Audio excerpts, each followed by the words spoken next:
सोनिया गांधी के बारे में इन्होंने क्या कहा था, जरा ये मैं सुनवा देता हूँ। उसके बाद एक संजय सिंह का और वीडियो है, उसका भी ऑडियो सुनवाता हूँ कि उन्होंने अलग-अलग उन दलों, चेहरों के बारे में क्या कहा था, जिनकी चौखट पर जाकर के आजकल ये नाक रगड़ रहे हैं।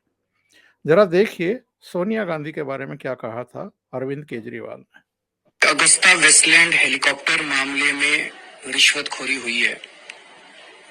इटली की एक अदालत ने, इटली वालों ने जांच भी करा ली, ऑर्डर भी हो गए। इटली की एक अदालत ने ऑर्डर दिया है कि उसमें रिश्वतखोरी हुई, रिश्वत दे के और वो हेलीकॉप्टर्स भेजे गए। उस ऑर्डर के अंदर सोनिया गांधी जी का नाम है, अहमद पटेल जी का नाम है, कई लोगों के नाम है, कई सीनियर। अगर मोदी सरकार वास्तव में भ्रष्टाचारियों पे कार्रवाई करना। पहले केजरीवाल की आवाज थी, अब उनके चेले और राज्यसभा के सदस्य संजय सिंह की आवाज है। और इसके बाद ये कितना बदल गए हैं। 2023 में फिर एक रिपोर्टर ने पूछा तो उन्होंने सोनिया गांधी को बहुत ही ईमानदार बताया।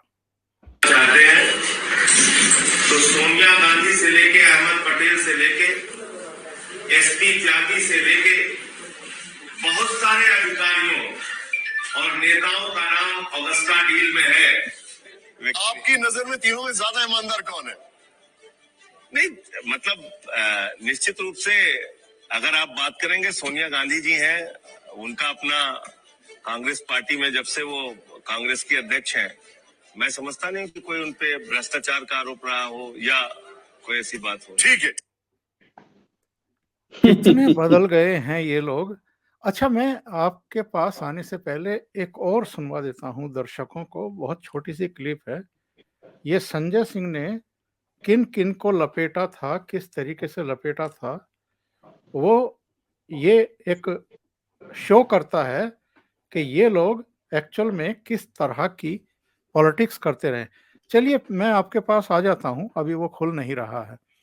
तो ये जो हालात हैं मनीष जी इनके, कि पहले सोनिया गांधी अभी मतलब आरोपी थी वेस्टलैंड हेलीकॉप्टर सौदे में, और आज सोनिया गांधी के दरवाजे पर भी पहुंचने को तैयार हैं। बिल्कुल, कहावत ने कितने ही बदले बदले से सरकार नजर आते हो।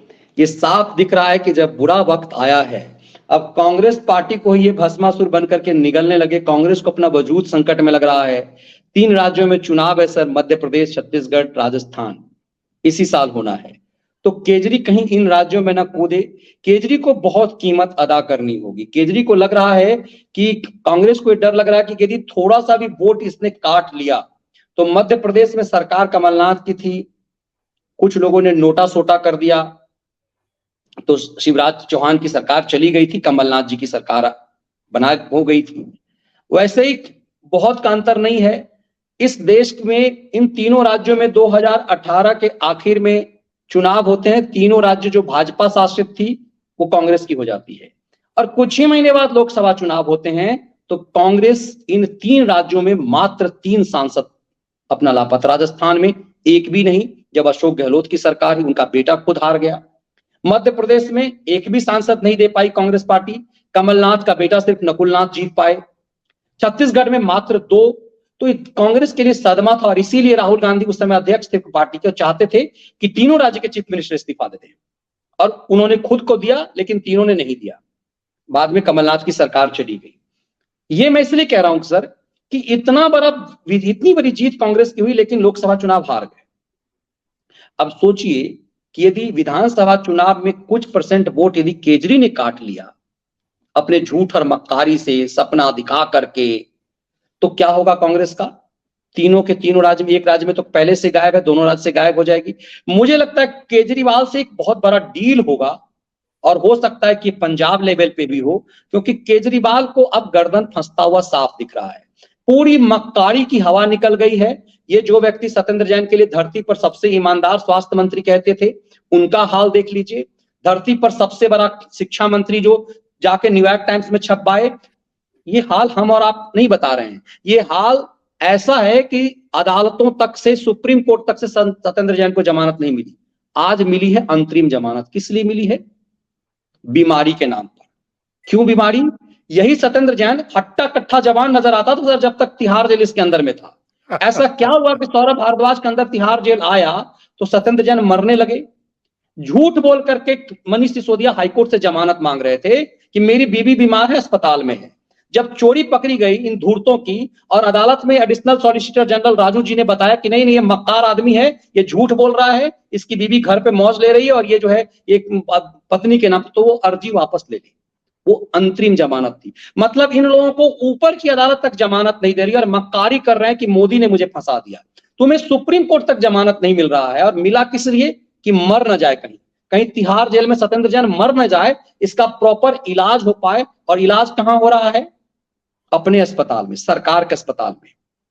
ताकि भाई एम्स में, दिल्ली में तो एम्स भी है, एम्स में क्यों नहीं इलाज करा रहे हो? इसलिए कि चोरी पकड़ी नहीं जाए। कि ऐसा तो नहीं कि कोई ऐसी दवा देकर के सत्येंद्र जैन को मारने की कोशिश की जा रही है। जो केजरीवाल सब पे आरोप लगाता है उसके ऊपर भी तो आरोप बनता है कि ऐसा क्या है कि तिहाड़ जेल तो तुम्हारी है। और यही तिहाड़ जेल का मंत्री सौरभ भारद्वाज जब मनीष सिसोदिया जेल गए, मनीष सिसोदिया कहा कि तिहाड़ जेल तुम्हारी बपौती है, हम अपना है, वहां तो मौज है। तो फिर सत्येंद्र जैन का ये हालत किसने कर दिया? क्यों मक्कारी कर रहे हो कि सरकार, मोदी जी माफ नहीं करेगा? एक एक देखिए, केजरीवाल, सत्येंद्र जैन, ये संजय सिंह, ये आतिशी, इन सब ने सत्येंद्र जैन की बीमारी पर, इस बदहाली पर ये टिप्पणी की। सर 35-36 किलो वजन एक आम आदमी का गिर रहा है। हमारा आपका 35-36 किलो यदि वजन गिर जाए तो मर ही जाएंगे। इतना हट्टा कट्ठा जवान, 36 किलो वजन इसका कम हो गया और ये मतलब ये आदमी बिल्कुल जिंदा है। तो ये दिखाता है कि ऐसा क्या था कि सत्येंद्र जैन मौज ले रहा था। आज सुप्रीम कोर्ट ने इसे अंतरिम जमानत दे दी है। ये भी सामान्य मामला नहीं है। मतलब इसका मतलब है कि या तो सत्येंद्र जैन को मारने की कोशिश की जा रही थी, हत्या करने की कोशिश तिहाड़ जेल में हो रही थी, या फिर इन्हें लग गया है कि जेल से निकालने का इसके अलावा कोई चारा नहीं है। और यदि जेल से नहीं निकाले तो मनीष और सत्येंद्र सरकारी गवाह बन जाएगा और उसके बाद केजरीवाल का पूरा षड्यंत्र खोल देगा। ऐसा क्या कि तुम चीफ मिनिस्टर हो और तुम्हारे पास कोई मंत्रालय नहीं है, तुम्हारा सब जेल जा रहा है बारी बारी से और तुम नहीं जेल जा रहे हो। इतने धूर्त हो कि तुमने कोई साइन ही नहीं किया है। इन सबकी धूर्तता ये सत्येंद्र जैन और मनीष सिसोदिया निकालने वाले थे। मुझे लगता है इन सबको इसीलिए इस बहाने से जमानत दिलाई जा रही है ताकि जेल से बाहर है, क्योंकि सब कुछ भी हो जाए, जेल तो जेल होता है। तो मुझे लग रहा है कि केजरीवाल को समझ में आ गया है। वो वीडियो जो आया कि जिस तरह से ट्रांसफर पोस्टिंग वाला, कि किस तरह से फाइलें चोरी की जा रही थी, ये तमाम चीजें दिखा रही है। ये सुप्रीम कोर्ट में सर ये सब रिकॉर्ड जाएगा कि ट्रांसफर पोस्टिंग क्यों तुम्हें चाहिए, पैसा कमाने के लिए। ये तमाम रिकॉर्ड जब सुप्रीम कोर्ट में जाएगा तो इन सब मक्कारों की नकेल कसी जाएगी। और केजरी इसीलिए, वरना ऐसा क्या है सर कि मुझे राहुल गांधी से समय दिला दीजिए, तुम्हें शर्म नहीं आ रही? तुम ट्विटर पे, मतलब ये तो लेट जाना हो गया ना कि राहुल गांधी समय दें। राहुल गांधी क्या इस देश का प्राइम मिनिस्टर है? तुम प्रधानमंत्री का तो अपमान करते हो।